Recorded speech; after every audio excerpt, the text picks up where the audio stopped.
रहमानिर्रहीम। अस्सलाम वालेकुम। कैसी है मेरी यूट्यूब फैमिली।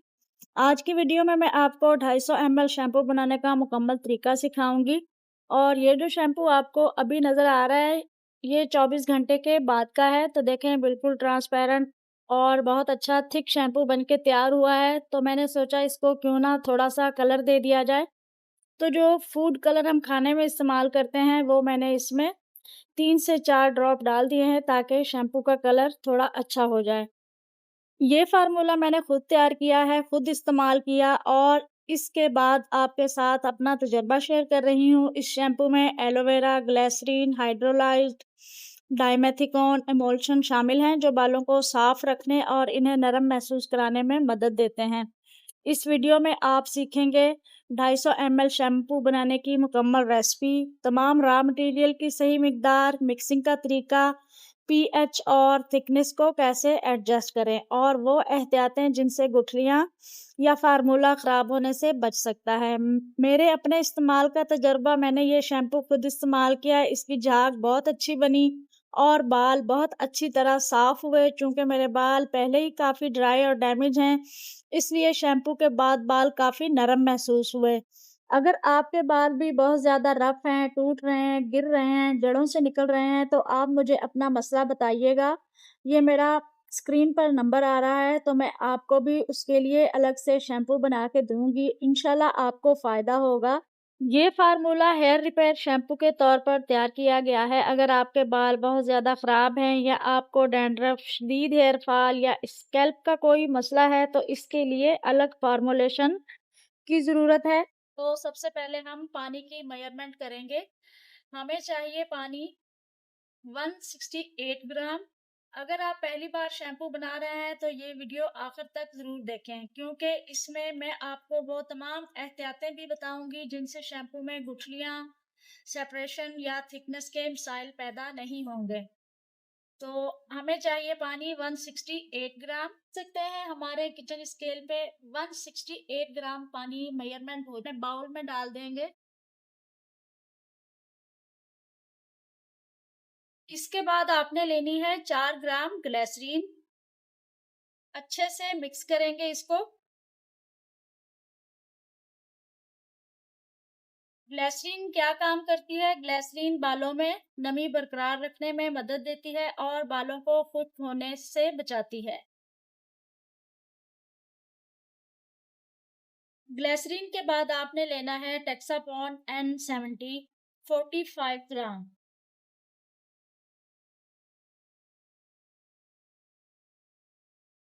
और इसको आपने आहिस्ता-आहिस्ता शामिल करना है और मुसलसल चम्मच हिलाते रहना है। अगर आप भी अपने बालों के हवाले से कोई सवाल पूछना चाहते हैं, तो मुझे ज़रूर कमेंट में बताइएगा या मुझे मेरे इस नंबर पर मैसेज कर दीजिएगा। मेरा नंबर आपकी स्क्रीन पर आ रहा है। मिनट हो गए हैं मुझे मुसलसल चम्मच हिलाते हुए और आप देख सकते हैं कि टेक्सापॉन N70 अब बिल्कुल मुकम्मल तौर पे हल हो गई है। टेक्सापॉन N70 क्या काम करती है? ये बालों और सर की जिल्द से मैल, मट्टी और इजाफी तेल को साफ करती है। इसके बाद हम शामिल करेंगे CAPB 20 ग्राम। अब हम CAPB शामिल करेंगे और तकरीबन 10 मिनट तक इसको अच्छे से मिक्स करेंगे। ये क्या काम करता है? ये झाग को बेहतर बनाता है, शैम्पू को नरम बनाता है और बालों को कम खुश्क करता है। तो अच्छे से इसको मिक्स कर लेंगे, 10 मिनट तक मुसलसल हिलाते रहेंगे। इसके बाद अब हम शामिल करेंगे एलोवेरा एक्सट्रैक्ट 4 ग्राम। एलोवेरा क्या काम करता है? बालों और स्कैल्प को नमी फराहम करता है और बालों को नरम महसूस कराता है। अच्छी तरह से इसको मिक्स करेंगे और इसके बाद हम हाइड्रोलाइज्ड केराटिन शामिल करेंगे 4 ग्राम। ये बालों के लिए क्या करता है? सतह पर एक हिफाजती तह बनाने में मदद देता है और बालों को ज्यादा मजबूत और हमवार कराता है। चूंकि हमारा केराटिन लिक्विड फॉर्म में है, इसलिए इसे बराह रास्त ही शामिल कर देंगे।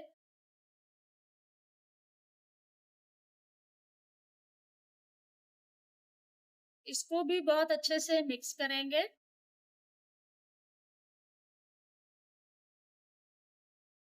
और इसके बाद हम डालेंगे फिनोज़ाइथेनॉल।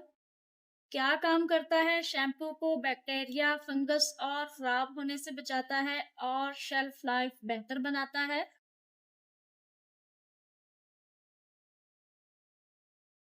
मिक्स करेंगे अच्छे से और इसके बाद हम शामिल करेंगे डाइमेथिकॉन और ये डालना है 1.5 ग्राम। और डाइमेथिकॉन को डायरेक्ट नहीं डालेंगे, ये डायरेक्ट हल नहीं होता, तो इसके साथ हम थोड़ी टेक्सापॉन N70 शामिल करेंगे और इसके साथ इसको मिक्स करेंगे और फिर इसको अपने शैम्पू में शामिल कर देंगे। ये देखें, इस तरह से आपने इसको अच्छे से मिक्स करना है।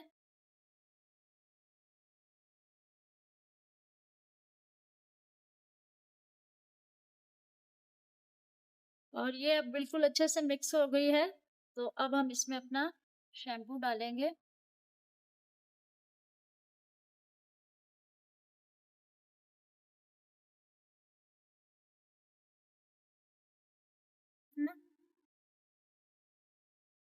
बस ये बात याद रखें कि आपने इसकी मिक्सिंग बहुत अच्छे से करनी है,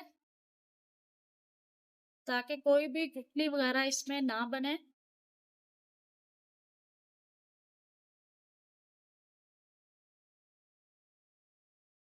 अच्छे से आपने इसको मिक्स करते रहना है, जब तक कि इसकी सारी गुठलियाँ खत्म नहीं हो जाती। डाइमेथिकॉन बालों को सिल्की और नरम चमकदार महसूस कराता है, बालों का फ्रिज कंट्रोल करता है, बालों का फ्रिज कम करने में मदद देता है। तो देखिए, मैंने यहाँ पर इसको 10 से 15 मिनट अच्छे से मिक्स किया है। अब हम इसको अपने बाकी शैम्पू में शामिल करते हैं और फिर दोबारा से इसको हम मिक्स करेंगे। अगर मेरी ये वीडियो आपको अच्छी लगे तो प्लीज़ चैनल को सब्सक्राइब करें, वीडियो को लाइक करें और एक प्यारा सा कमेंट भी कर दें।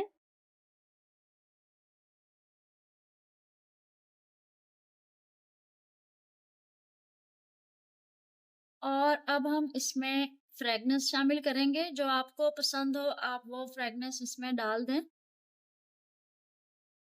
15 ग्राम सिट्रिक एसिड डालेंगे और इसको पहले थोड़ा सा पानी डालकर अच्छे से मिक्स करेंगे।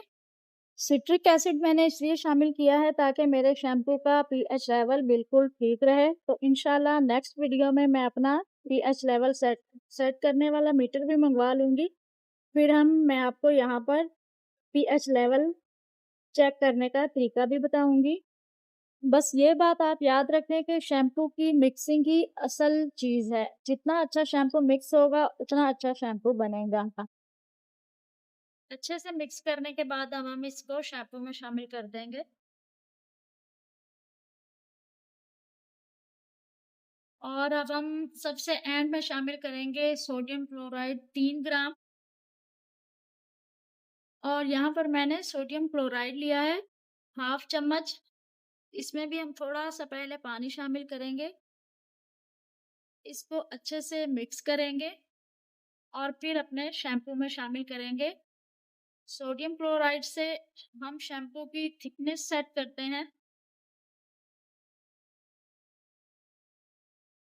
जितना गाढ़ा आप करना चाहते हैं, उस हिसाब से आप सोडियम क्लोराइड इसमें डाल सकते हैं, लेकिन ज़्यादा भी नहीं डालिएगा, ज़्यादा डालने से शैम्पू पतला भी हो जाता है।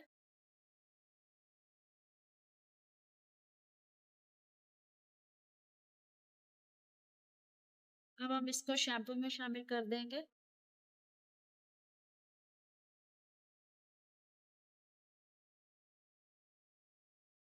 और अब आपने इसको 24 घंटे के लिए रेस्ट देना है।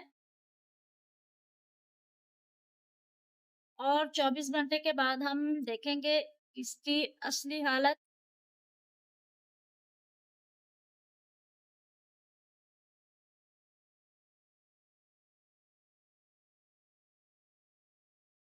24 घंटे हो गए हैं हमारे शैम्पू को बनाए हुए, तो अब इसको चेक कर लेते हैं। तो देखें जी, हमारा शैम्पू बिल्कुल तैयार है। ये बिल्कुल ट्रांसपेरेंट है। तो अब मैं इसमें थोड़ा सा कलर ऐड करूँगी। और मैंने दराज़ पे अपना अकाउंट बना लिया है, लेकिन मसला ये है कि मेरी पैकेजिंग ऑर्डर नहीं हो रही। तो अगर किसी को पता हो कि पैकेजिंग किस तरह ऑर्डर होती है, तो प्लीज़ मुझे मेरे व्हाट्सएप के नंबर पे ज़रूर बताइएगा। तो मेरी ये वीडियो कैसी लगी कमेंट में भी ज़रूर बताइएगा। मिलेंगे फिर नेक्स्ट वीडियो में, दुआओं में याद रखिएगा और अपना बहुत सारा ख़्याल रखिएगा। अल्लाह हाफ़िज़।